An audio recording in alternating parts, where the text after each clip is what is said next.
How to change the bitrate in DaVinci Resolve.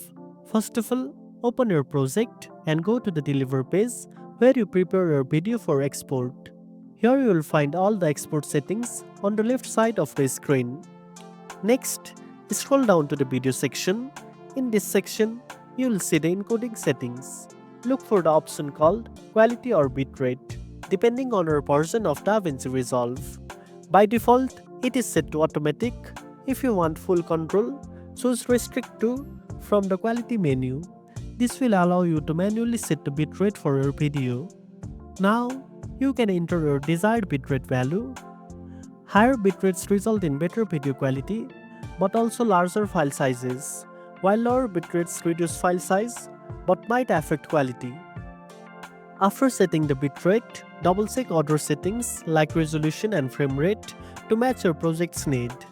Finally, once everything looks good, add your job to the render queue and start exporting.